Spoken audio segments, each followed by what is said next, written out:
아기를 키우다 보면 발달에 맞게끔 우리 아이가 잘 성장하고 있는지 가장 궁금하잖아요. 유아교육, 특수교육을 전공하면서 현장에 있다 보니 땡땡 개월인데 발달에 맞게끔 크는 게 맞는 건지 많은 질문을 받게 되거든요.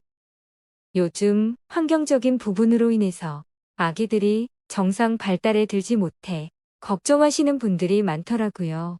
혹시나 우리 아기가 라는 생각에 많이 검색하고 있진 않으세요? 저도 궁금한 게 있으면 항상 인터넷에 물어봐요. 인터넷 검색창을 통해서 물어보기만 하면 수많은 정보를 접할 수가 있으니까요. 하지만 아기 자폐 증상과 해결 방법은 맞춤형이라는 게 없답니다. 그래서 조금 더 깊이 있게 올바로 아셨으면 해서 이렇게 영상을 만들게 되었습니다. 발달이 늦은 아이의 부모님들은 대개 걱정과 함께 상처를 안고 살아가는데요. 그 누구보다 그 마음을 알기에 영상을 올리기까지 정말 고민이 많았네요. 수많은 정보를 검색하다 보면 경험보다는 이론상에 떠도는 이야기들로만 정리되어 있어서 답답함은 해소되지 않죠? 사실 아이가 이럴 땐 어떻게 하면 좋을지가 제일 궁금한 부분이잖아요.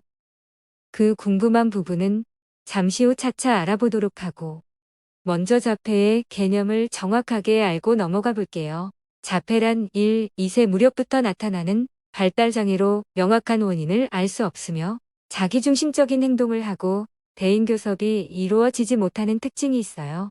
자폐 스펙트럼이라 부르는 이유는 프리즘을 통과한 빛이 다양한 색으로 보이듯이 각자의 발달 수준에 따라 자폐의 증상들도 다양하고 광범위하게 나타나기 때문에 자폐 스펙트럼이라고 한답니다. 아직 원인은 명확하게 밝혀지지 않았어요. 임신 중 합병증이나 풍진, 뇌 손상과 연관이 있다는 말도 있고 유전적 요인, 환경적 요인 등의 이유로도 생길 수 있다고 합니다. 자폐 스펙트럼의 경우 돌 이후에 발달을 체크하면서 확인해 보시면 금방 알 수 있어요. 자폐아는 또래보다 조금 다른 특성이 보이는데요. 3살 이후로 말이 많이 늦다면 언어적인 부분들을 먼저 확인해 보면서 관찰이 이루어지기도 한답니다. 우리 아이가 이상해요. 가, 아니라 우리 아이는 달라요. 라는 말로 시작할게요. 저는 발달이 늦은 아이는 이상한 게 아니라 다름이라고 표현하고 싶어요. 뭔가 다르다?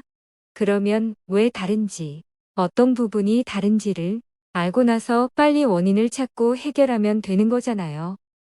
또래의 아이들을 만났을 때 사물을 가지고 놀 때나 행동들을 하나하나 체크해 보세요. 아기 자폐 증상들 중 확연하게 표가 나는 제일 큰 4가지 증상을 보면 아기 운명 반응, 상동행동, 반향어, 눈 맞춤 등에서 어려움을 느낀답니다. 아기 운명 반응이란 말 그대로 불렀을 때 반응하는 것을 말하는데요. 3개월 전후가 되면 장난감 소리나 누군가의 소리에 깜짝 놀라기도 하고 쳐다보기도 하면서 반응을 서서히 보이기 시작하는데 시각은 아직 선명하지 않고 특정 색만 보이게 되지만 청각이 먼저 발달하면서 소리에 대한 반응을 보인답니다. 6개월 후가 되면 땡땡아, 엄마가 맘마줄게. 땡땡아, 엄마가 기저귀 갈아줄게. 등 평상시 아기와 대화를 할 때도 제일 많이 반복된 말인 아이의 이름과 엄마 등의 단어에는 반응을 보이기 시작한답니다.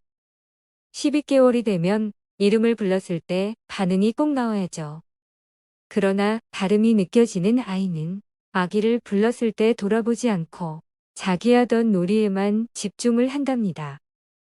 대답도 어렵고 눈 마주침도 어려운 거죠. 눈 마주침은 어쩌면 제일 중요하다고 할 수 있어요.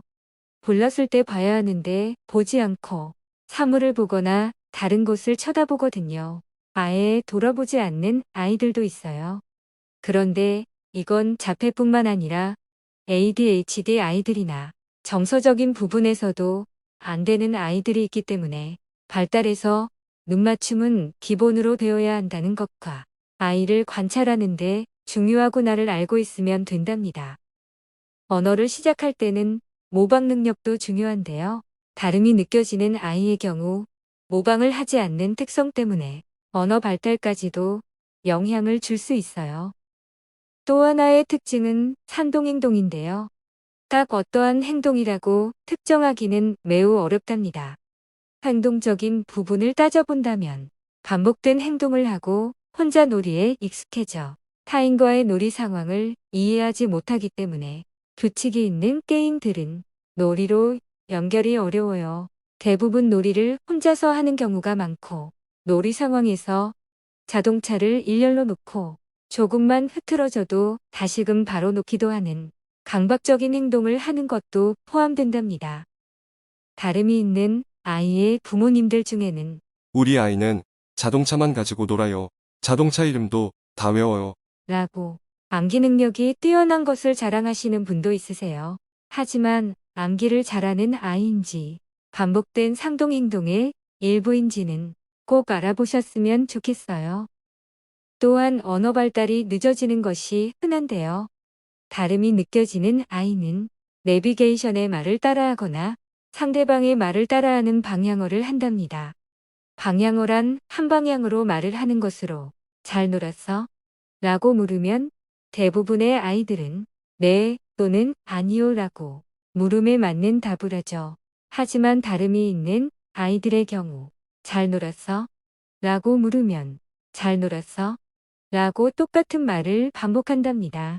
사회적 의사소통이 결여되어 있어서 대화가 깊지 않고 한 방향으로만 흐르는 경우가 많아요.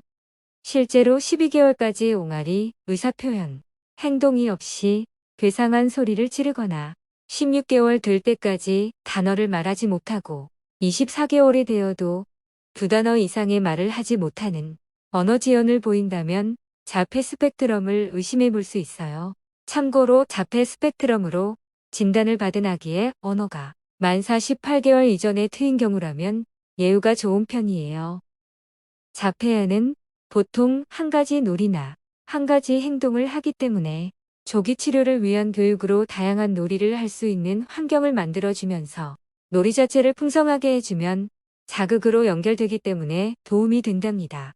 자동차를 좋아한다면 자동차 놀이를 하는 것과 함께 확장으로 이어주면서 스토리를 만들어야 한다는 건데요. 예를 들어 먼저 자동차 주차장을 만들어 놓고 병원, 소방서, 경찰서를 블록으로 만들어서 자동차가 이동하며 그 공간에 관한 이야기를 이어간다면 상황을 연결시킬 수가 있답니다. 또 엄마와의 상호놀이와 모방 행동들도 치료에 도움이 돼요. 우리는 흔히 따라하는 행동을 싫어하지만 성장하는 아기 발달에서는 모방 행동이 지식과 연관이 되어요. 그래서 모방 능력이 중요하다고 할 수 있답니다. 엄마의 코를 만지면서 코는 눈, 입 등 엄마의 동작을 따라할 수 있도록 놀이로 확장해 주세요. 그렇게 동작을 수행하다 보면 지시 따르기가 가능해지고 하나씩 음성을 모방하다 보면 모방을 시작으로 지시하기가 연결됩니다. 손뼉치자, 손 씻자, 정리하자 등 생활 속에서도 지시가 이어지면 긍정적인 효과를 볼 수 있어요. 기저귀 가지고 올까? 수건 어디에 넣을까? 젖병 어디 있지? 누울까? 등 엄마의 말이 행동적인 부분들로 이어지기 때문에 놀이로 연결시킬 수 있답니다. 눈 마주침 적응하는 방법. 가끔 사람의 눈을 무서워하는 아이들도 있기 때문에 직접 눈을 보기보단 우리 코 한번 볼까 하면서 콧잔등을 볼 수 있도록 유도해서 시선이 눈 주위에 머물 수 있도록 해주세요.